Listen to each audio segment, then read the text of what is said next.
Chocolate is one of the most consumed foods in the world.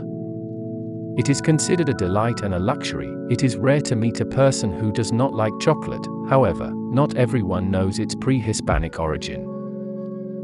The Aztecs inherited cocoa from the Mayans, and that is how the conquerors discovered this food and brought it to Europe. Since then it has reached all corners of the world and has become one of the most exquisite delicacies in the world. Today in ArtCore Channel we will talk about the origin of chocolate, as well as its original preparation and how it came to Europe. But first, subscribe to our channel, give it a like and share with your friends, so you help us a lot to continue creating the content that you like the most. Today we present the pre-Hispanic origin of chocolate.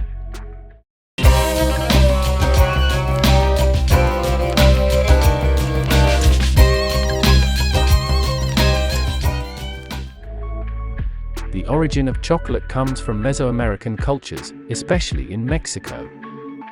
Ceramic containers with residues from the preparation of chocolate drinks have been found at archaeological sites dating from 1900 to 900 BC. For example, such a vessel was found at an Olmec archaeological site on the Gulf of Veracruz coast in Mexico. The first cacao trees grew naturally in the shade of the tropical forests of the Amazon and Orinoco basins, some 4,000 years ago. From there they expanded to Central America until they reached what is now Mexico. We could say that the first to domesticate the cacao tree were the Olmecs, ancient culture that inhabited what is today the states of Tabasco and Veracruz in Mexico, and that these inherited their knowledge of cocoa to the brilliant Mayans. On the Pacific coast of Chiapas, Mexico, at the Mocayanan archaeological site, evidence has been found of cocoa drinks dating even earlier, to 1900 BC. The residues of a cocoa-based drink were also found in a ceramic vessel found during excavations at the sacred site of Cerro Manati, located within the ejido of Macail, in the municipality of Hidalgo-Titlan, Veracruz, Mexico. The vessel was found associated with a large number of sumptuous objects, among which are axes carved in greenstone, jadeite, rubber balls, wooden mallets and several stakes with burned ends, as well as seeds of jobo, koyor, nanche, pumpkin, turtle bones and white-tailed deer. Chocolate was consumed only by priests and the nobility, and was used in special rites. It was prepared in the form of a drink. It had to be soft and sparkling, red and pure, being prepared without much mass. Some spices such as vanilla, chili de árbol and a little honey were added to sweeten it. Xocolatl, which was what it was called, was a bitter water. The Aztecs mixed chili with the roasted and ground cocoa beans, and added corn flour as a basic emulsifier to absorb the cocoa butter. The foam was one of the most important and delicious parts of the drink.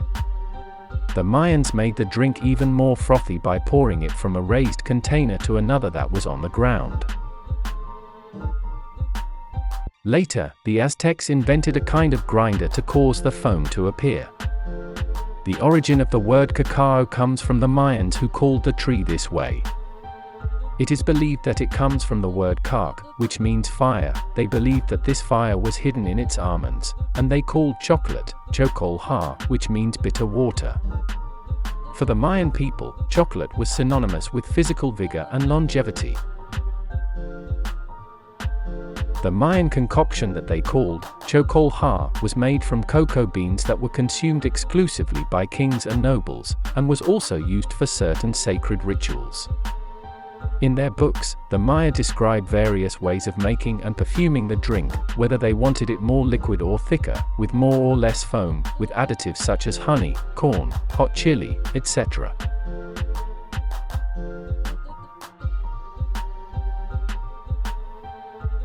The Mayan people believed that chocolate had therapeutic elements as both a calming and a stimulant.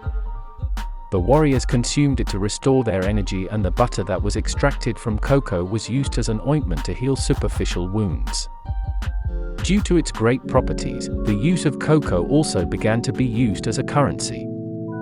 Later, the consumption of cocoa reached the Toltecs, the ancestor civilization of the great Aztec or Mexica Empire. This made the chocolate drink widespread throughout Mesoamerica and even considered sacred.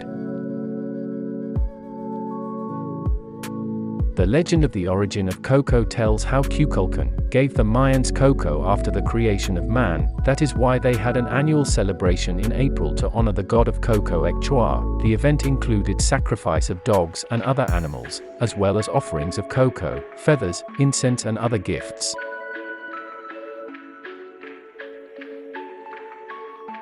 This legend is similar to the Aztec. In Aztec mythology, the god Kukulkan was called Quetzalcoatl, the feathered serpent, who gave this sacred food and was banished out of the other gods' anger, promising to return where the sun rises. Cocoa was used in a number of rituals such as nuptial unions and religious rites. Chocolate was believed to be a powerful aphrodisiac. It was considered liquid gold, since it functioned as currency, so you could buy a rabbit with 4 cocoa beans, with 10 beans the company of a lady and with 100 beans a slave, as well as it served for the payment of tribute to the emperor of the Aztec Empire.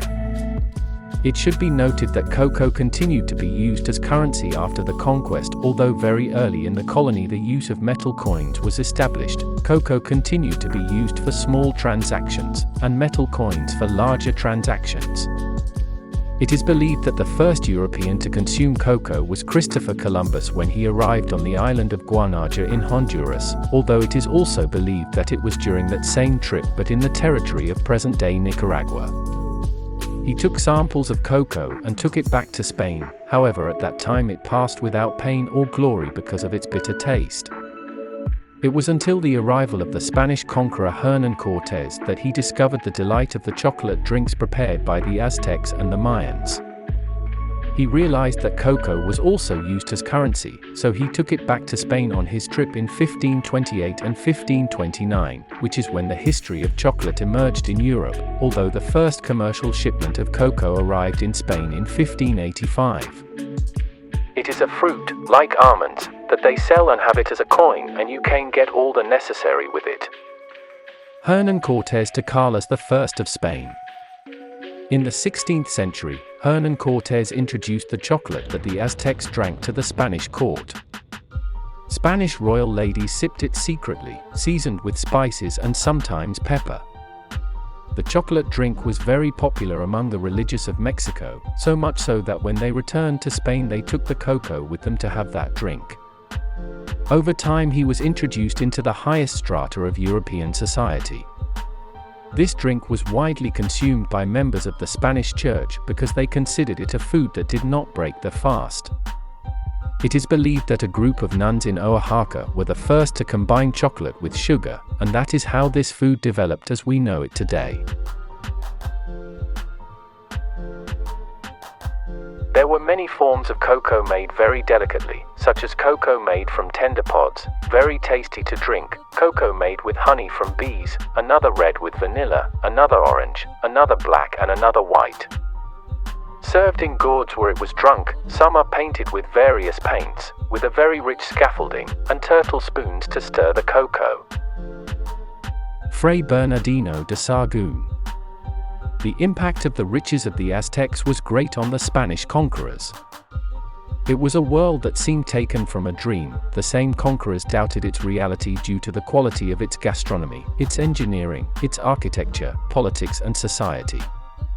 They knew that cocoa would be a source of wealth for them, so Cortés started harvesting more cocoa trees in Mexico. Then the Spanish continued to grow crops in Venezuela, Trinidad and Haiti, and even on an island in West Africa. From that island, the cultivation of cocoa spread to Ghana in 1879. Ghana and the Ivory Coast are the largest cocoa producers in the world today. Moctezuma II prepared banquets for Cortés where he served chocolate in golden cups. This left the foreigners breathless. His fascination with cocoa was so great that Pedro de Alvarado with 50 other men crept into the Tecpan de Moctezuma where the cocoa was kept. They stole 600 loads of the 40,000 that were stored there. Tecpan was the name of the Aztec emperor's chambers. All served with rich silver and gold tableware. They do something like a concoction that they drink, which is very good, healthy and substantial, in that province is very good. Benol Diaz to Castillo. But and how was chocolate prepared in pre-Hispanic times? First, it was necessary to ferment the cocoa beans. To do this, the Mayans put the cocoa pods in hollow logs in the shade for a certain time. This caused the pulp of the fruit to give its color and flavor to the cocoa beans. Also, the other known method was to mix the cocoa with ground corn and make balls of mass in order to let them ferment until they turned sour. This is how a wide range of drinks, atoles, soups and perhaps even solid chocolate was enjoyed, adding endless ingredients to expand the range of chocolate flavors. Then the already fermented cocoa beans were taken out, and they were put to roast on a clay comel. After the bean was well toasted, the shell was removed. The next step was to grind the cocoa beans and also some corn or seeds if desired in a metate. The metate is a kitchen utensil, a rectangular plate with 3 or 4 legs, made of low-porosity volcanic stone, complemented with a rolling pin of the same material, used to grind ingredients. It is also used to make dough for tortillas and products derived from corn. Once the cocoa beans and other ingredients had been ground, the cocoa paste was obtained. It was mixed in cold water and beaten with a grinder until it generated a rich foam. Depending on the chocolatier, it could also be made with chili de arbol, or add vanilla, or honey. Then it was usually served in gourds to maintain its flavor, or in cylindrical glasses. It was served at a high altitude to generate foam, although it was also made with the aforementioned grinder. Chocolate has been adopted around the world, even being a controversial food as cocoa companies in Ghana and Ivory Coast have been accused of enslaving their workers. A boycott of the big chocolate companies has even been called. However, its high demand has allowed exploitation in these African countries. Today Mexico went from being the country of origin of chocolate to being the 13th producer of cocoa in the world, with Switzerland, Austria and Germany being its largest consumers with an average of 8 kilograms per capita. You like chocolate? Would you dare to prepare a chocolate as the ancient Aztecs or Mayans did? Let us know in the comments. And remember to subscribe to ArtCore Channel so that you keep learning more and knowing more about art, culture and history.